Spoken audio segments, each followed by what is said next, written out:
Well, good evening and welcome. I don't know what famous person might have thought of that phrase. Welcome to the Coach Explorer webinar, brought to you by Excellence in Coaching, the ultimate coaching solution. So, a little bit about us, if you don't know about us. So, introduction and our story so far. My name's Graham Hooper. I'm co-managing director of Try Coaching Partnership. My other co-managing director is Susan McCormack, and she might pop in later and say hello to you.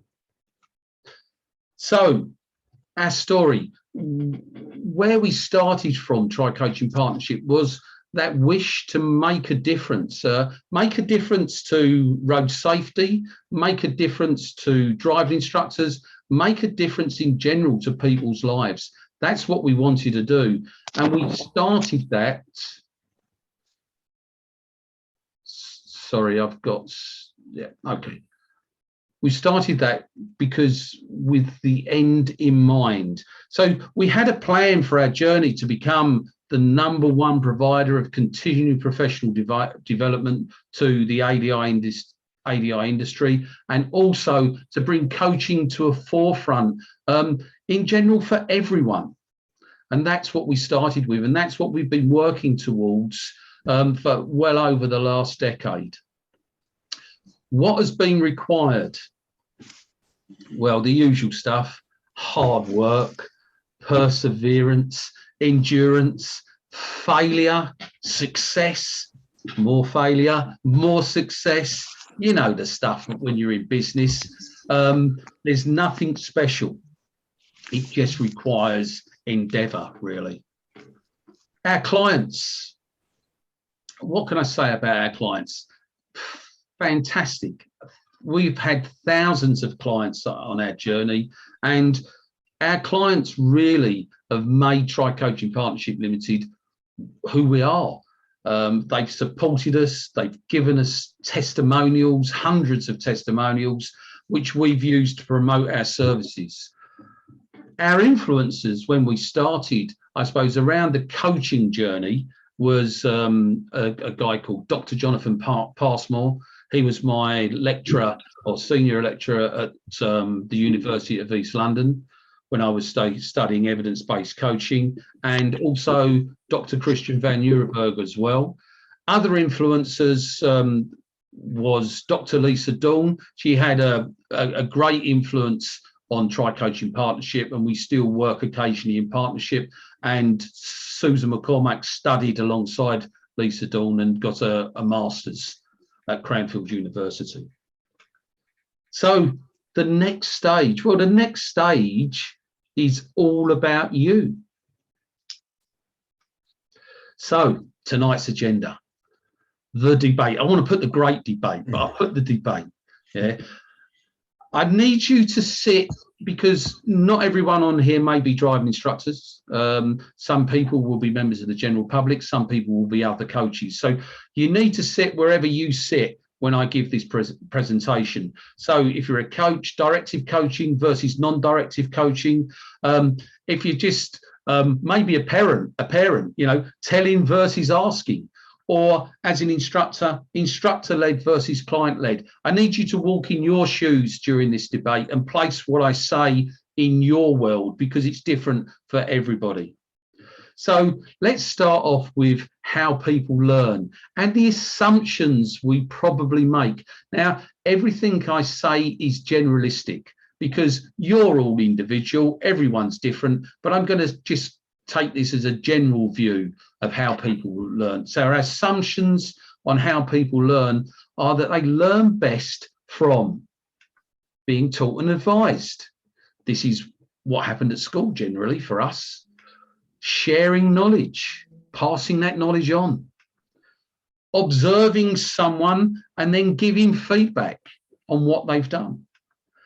Attaining a skill and then practice, practice, practice, practice.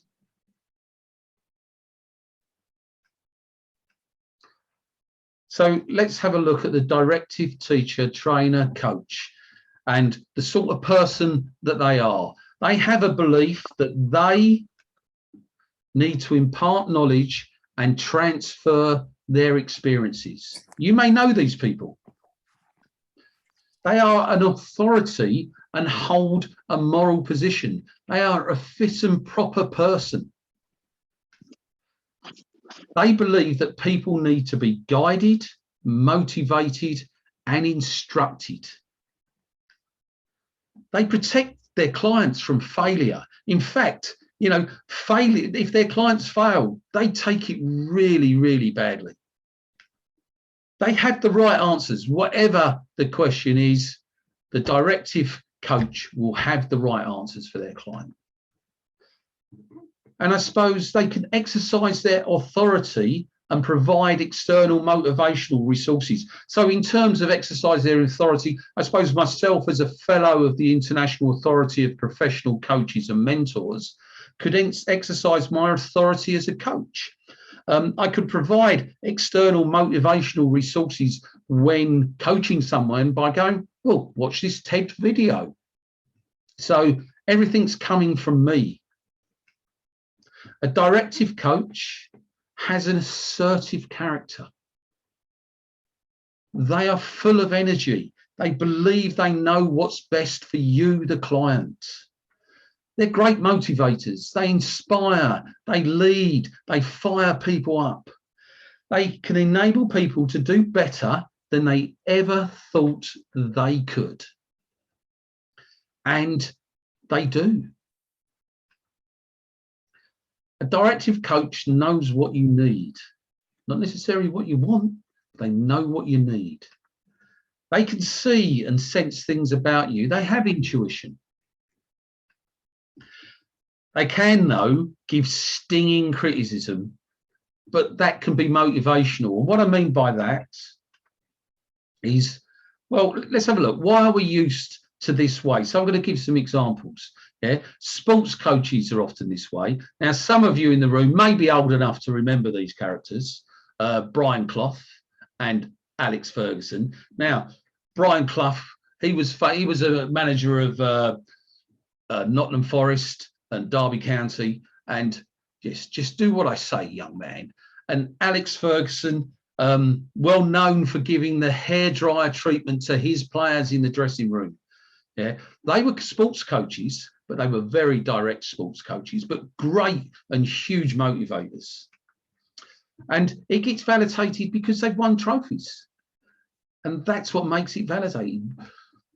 We respect those people. They're valued. Their knowledge is valued and their opinions count.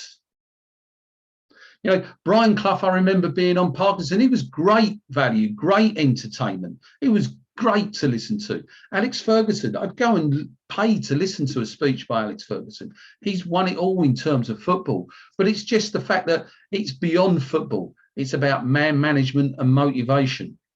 And you could maybe desire to be just like them. So why directive coaching?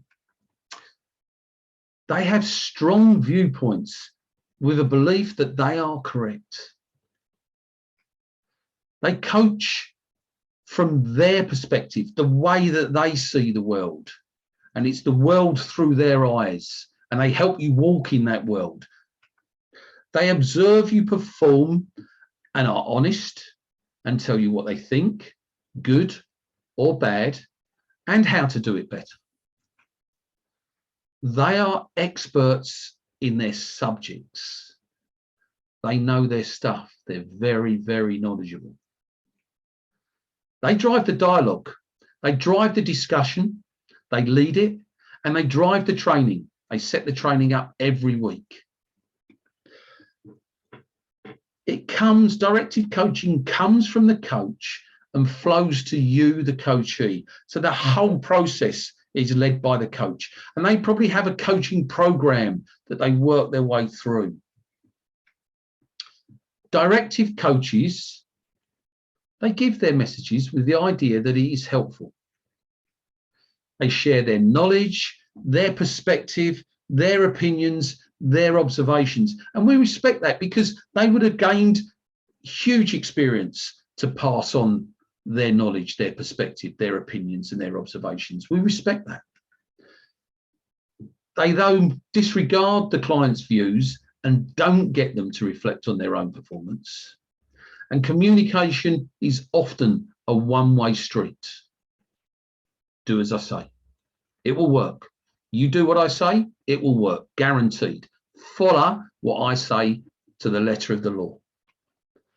They do ask questions and they listen well, but even though it is often with their own bias at the forefront, so that they can drive their points home. So they're listening for, I suppose, those points that support their viewpoint that come from you, the coachee. So what do clients want from a directive coach? Well, actually, you know, clients quite often want a directive coach. They want direction, they want leadership, and they want to be told how to behave, especially to pass tests. Direction can be appropriate when the coach is the expert and the client isn't. And it is essential in a safety critical environment. It is needed when it involves legalities and the client could inadvertently break the law. We need to be directive in those situations. Directive coaching is useful, especially if the client is seeking advice from the expert. So to summarize directive coaching, it is often what the client wants. It can be motivational. It does help in a safety critical environment. It is useful for focusing on legal issues and rules. It is, though, primarily skill-based and was developed from sports skills coaching. And the coach knows the goal is to pass a test, get better financial results, follow their program. So let me just take a pause. Cheers, everyone.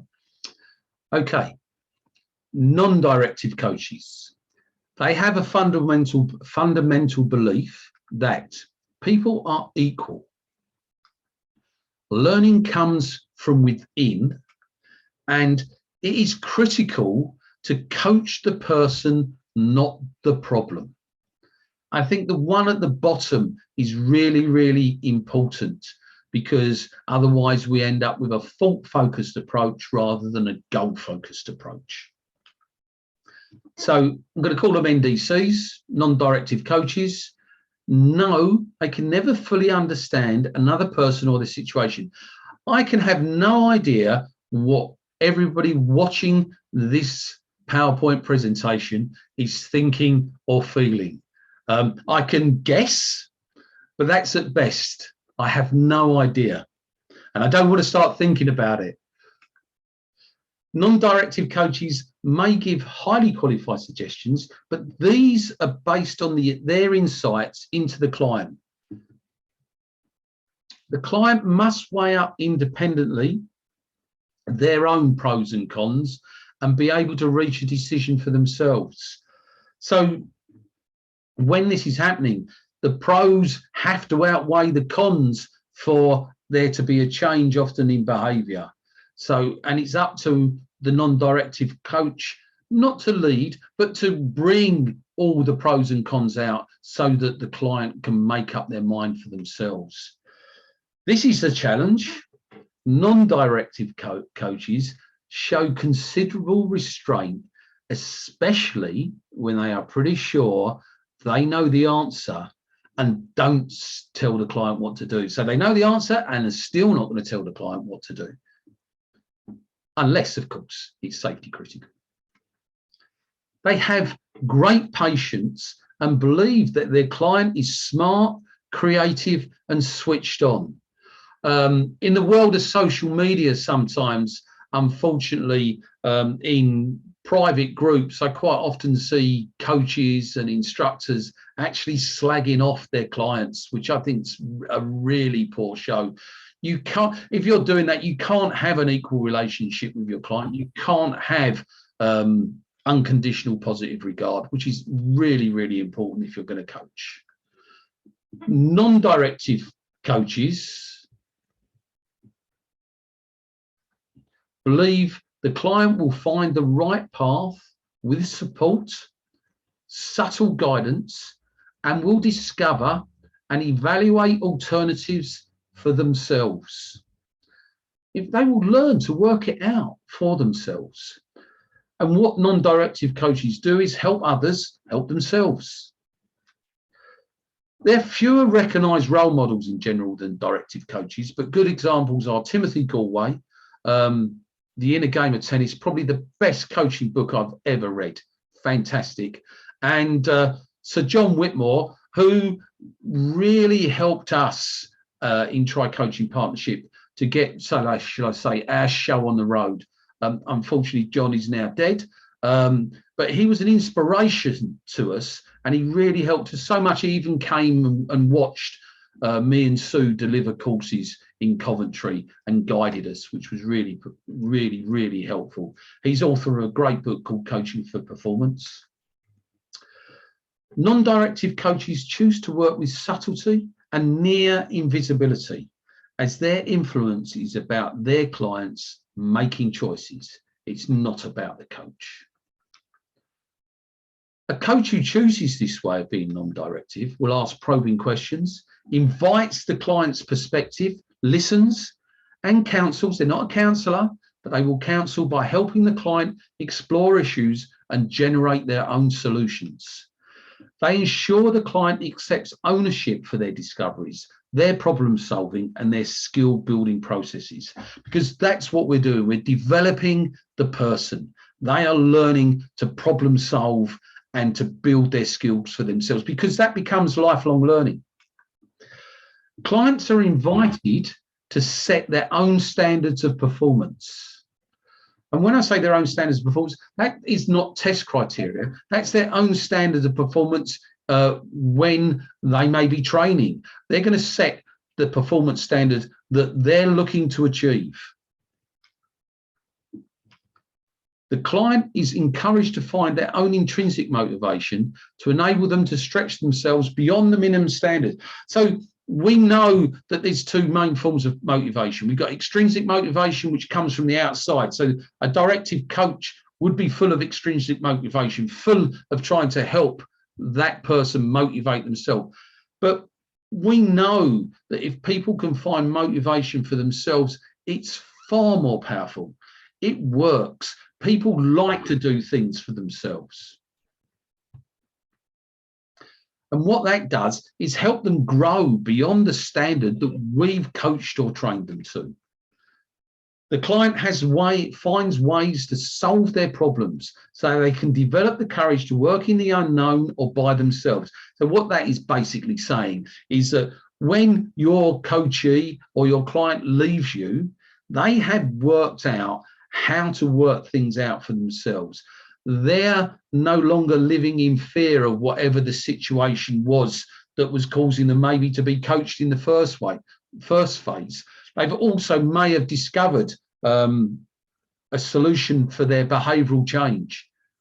And that's what the non-directive coach will do with coaching the person and not the problem.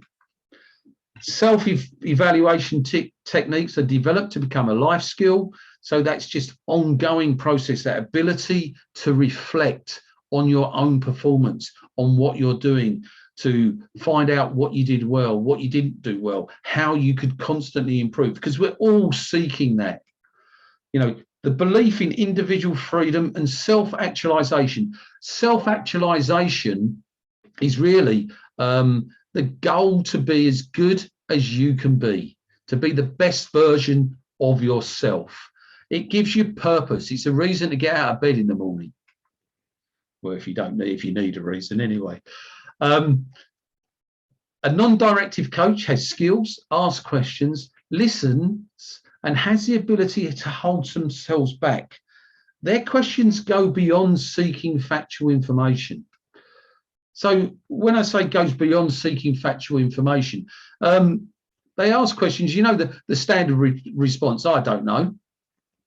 Well, if you get that response, you know, you need to go beyond that response and give them time and ask another question, because it's just a stock answer, because they know that if they go, I don't know, the directive coach is going to tell them anyway. because they love to. Yeah. Non-directive coaches develop the skill of asking the right questions at the right time, which evokes the client to have insight, or what I describe as Blackpool illuminations, that Gestalt moment when all them light bulbs are going off at once and they go, I've got it, I've worked it out, I know how to do this, you know, which is a great moment for all of us if we're in training or in coaching. The non-directive coach, the questioning provokes the client's thoughts patterns, so as they question their own behavior and thinking. So for example, there's an activating event. You know, someone's, let's just say for argument's sake, someone's getting upset because someone is too close to them, behind them in traffic situations. They believe it's their fault, that they're not worthy. And what a good coach will do is challenge that thinking, because it's not true. You can't tell what the other person is thinking or feeling. You have no idea. Their questions may inspire the client's imaginations to create a number of possibilities. You know, we help them create mind maps and options and explore those options and choose the best options for themselves, or just experiment and see what happens with those options. Not to be afraid, to just have a go and see what the outcome is, to take action. Non-directive coaches, they're masters in seeking what the client really means, even when the client doesn't know themselves. So I suppose I could go back to that I don't know question. Yeah. So what don't you know? Well, you tell me. What do you want? What do you want me to tell you? The answer? How do I know the answer to how you're thinking and feeling? I can't possibly know. And then we start to dig deeper. You know, one of the great things then is just to use silence, but you have to have that rapport to use silence. Non-directive coaches listen with their heart as well as their head. They listen with their eyes as well as their ears. They continually develop, they strive to develop, and they have great intuitive skills because they do listen with their heart and their eyes. You know, body language gives so much away. You know, when people are maybe holding something back and there's something underneath that needs to come out, that's when a good coach will see that, and when they're listening to the client, and will dig a little bit deeper. A non-directive coach becomes engrossed in the client's story and discovers subtleties less skillful coaches would miss. They are converse with the phrase, the map is not the territory. So the map is not the territory. If you've heard of NLP or neuro-linguistic programming, that is where that comes from. But let me explain. If you've got a map is a flat piece of paper. There's no territory there. There's no 4D dimensions. There's no hills. There's no offices. There's no people in it. It's just a map of where it is, wherever on that world. But inside, if I took a map of London, there's an awful lot going on in the territory of London. So it's far more. So the map is not the territory. Non-directive coaches, as I say, go below the surface and explores what lays beneath the initial statements. Clients often don't go below the surface. They may not want to go there. But when the coach explores what's underground, it can provoke great insights. And I think this is because we quite often get stuck in past behaviours, which we repeat and repeat that in the present moment. And if you keep on repeating your past behaviours, you'll get what you've always got. And if you're looking for change, then you've got to find what's firing those past behaviours. What are those triggers? How can we undo those triggers? Or how can you, the coachee, undo those triggers for yourself? Non-directive coaches allow the client to become self-sufficient, fully functioning, and an effective person. They allow the person to be themselves. People get scared to be themselves. Non-directive coaches treat the client in a way that they really want to be treated. we all want to be treated equally. We all want to be treated with unconditional positive regard. We all want to be treated with equal respect. So overall, non-directive coaching appeals to people who do not want to be told what to do, which probably why it appeals to me. I don't like being told what to do. All of us are capable, and we have a basic desire to exercise our own intelligence so we can achieve our goals on our own merit. Because that's what we want. We want to deserve and reward ourselves for our endeavours. So let's summarise. Directive coaching has its place for rules, regulations, safety, and the law. It is trainer, coach, instructor-led. Non-directive coaching develops the person and helps the person solve their own problems. It has a client-led agenda. So the conclusion of directive coaching versus non-directive coaching. You can make your own minds up who wins this debate. It's up to you. I'll give you my opinion and watch the finger wag. Unless it's safety critical or has legal implications or rules that should be followed, it has to be non-directive coaching, because no one gains any real satisfaction from being told what to do. We love to work things out for ourselves and have someone on our side supporting our journey. So, Excellence in Coaching are inviting you to find out more if you are interested in becoming a coach.